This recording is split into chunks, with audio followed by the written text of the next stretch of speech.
Hey boys and girls, Mr. Gann here again with you for your next art project, and this art project is going to be all about background, and you're going to be making a landscape. It's called Background and Landscapes.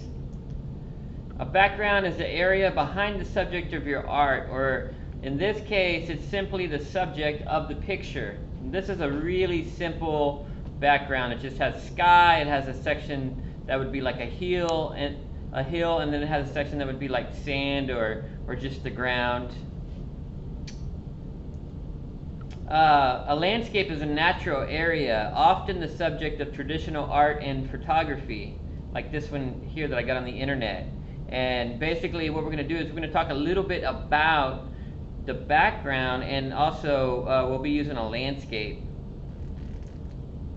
So in a landscape you have different areas of ground. Okay, you can have a foreground, which you can see here. That would be this house, this area. You're going to have a middle ground, and then you're going to have the background, which in this case would be the clouds, the backside of the mountain. So this is important to know. I'm not going to require you to have all three different grounds, but you can if you want to. So here's kind of one that does have the three sections. The foreground would be here with the flowers, middle ground where the tree's at, and then the background would be where the sun is going down and the mountains. Here's another example, some buildings. So if you want to add some buildings in yours, you can. This one's colored. It looks like maybe oil pastel. Whatever you have at home, crayon, watercolors, marker, it's up to you. Here's one that looks like paint, probably tempera paint. Foreground, middle, and the background is kind of laid out almost in 1, 2, 3 sections. Okay, so this is what you're going to do. You're going to draw a landscape. So a landscape is, again, a natural area. So you're going to draw a natural area. It can be like an ocean. It could be the mountains. If you've been camping, or maybe your backyard has some kind of forest in the background. If you want to look at that, and some of you may draw that. So you're going to draw what I did in mine. I made this one just as an example. I did like kind of like an ocean scene, okay? And what I did is I started with pencil on a paper towel, and you can use paper or a paper towel.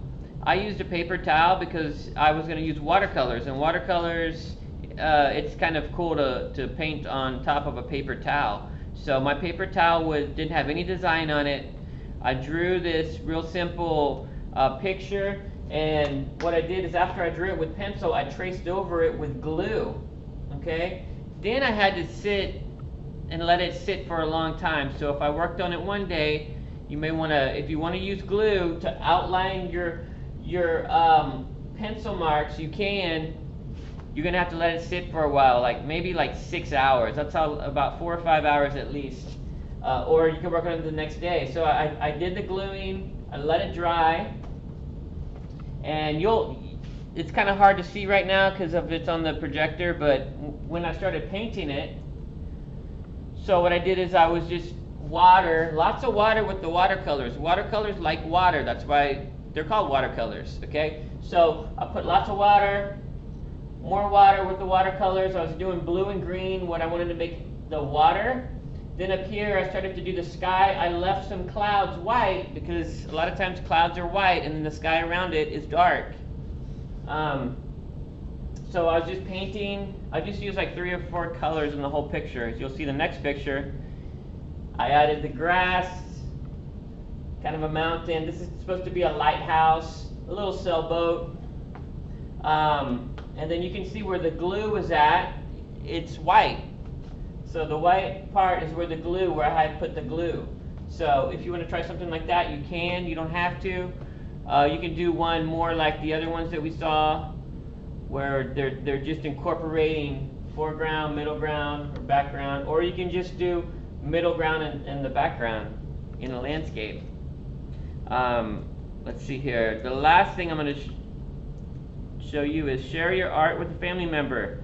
So whenever you're finished and it's completely dry, then you can tell your mom about it, or your dad, or grandma, who's ever available for you, or maybe your brother and sister. Okay, so that's your next art project.